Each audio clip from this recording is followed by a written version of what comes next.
Hello everyone, I am जय as a technical trainer. स्वागत करता हूं आप सभी का मेरे यूट्यूब चैनल पर।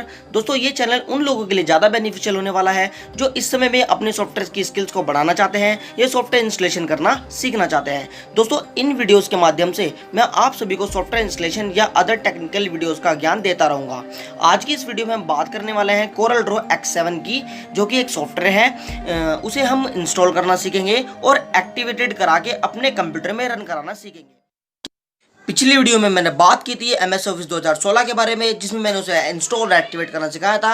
अगर आपने वो वीडियो नहीं देखी है तो लिंक डिस्क्रिप्शन में जाकर उसे देख लीजिए। तो चलिए शुरू करते हैं बिना किसी देरी के।